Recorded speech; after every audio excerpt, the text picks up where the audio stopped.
AI ছবি আঁকতে পারে, এআই গান বানাতে পারে, মানুষের কণ্ঠ নকল করতে পারে।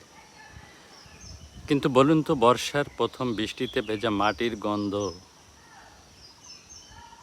মায়ের ডাকে লুকিয়ে থাকা যে মমতা, পদ্মার ঢেউয়ে সন্ধ্যায় যে বিষণ্ণতা, সেটা কি কোনো যন্ত্র অনুভব করতে পারবে?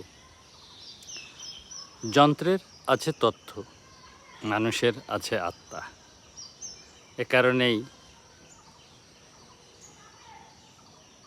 এই এআই বনাম মানুষের আত্মা।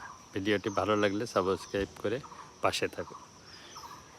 বাংলা শুধু একটি ভূখণ্ড নয়, এক জীবন্ত অনুভূতি। গ্রীষ্ম শেখায় সহ্য শক্তি, বর্ষা শেখায় কান্নার সৌন্দর্য, শরৎ দেয় শান্তি, হেমন্ত দেয় অপেক্ষা, শীত শেখায় নীরবতা, আর বসন্ত সে শেখায় পুনর্জন্ম।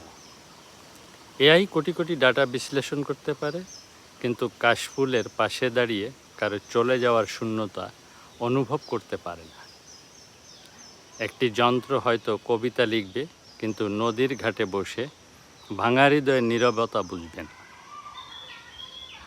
বাঙালিয়ানা আধ্যাত্মিক দর্শন বলে,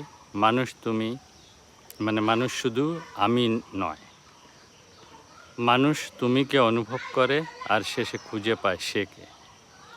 আমি মানে অহংকার, তুমি মানে সম্পর্ক, সে মানে মহাসত্তা। যে নদীর জলে ধানের শীষে মায়ের চোখে ভক্তির অশ্রুতে লুকিয়ে আছে। এআই হয়তো মানুষের ভাষা শিখবে, কিন্তু আত্মসমর্পণ সেটা শিখবে না। এআই প্রশ্নের উত্তর দিতে পারে, কিন্তু ভক্তির কাপা হৃদয় বুঝতে পারে না। কারণ আত্মা কোনো আলগাদিরম নয়, এক জীবন্ত আলো। যখন এক কৃষক আকাশের দিকে তাকিয়ে বৃষ্টি চায়, তখন মা সন্তানের জন্য সারা রাত জেগে থাকে।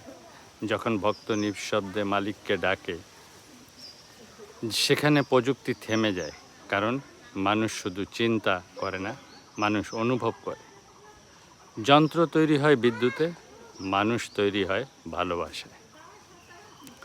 ভবিষ্যতে এআই হতে পারে, কিন্তু পৃথিবীর আত্মা এখনও মানুষের।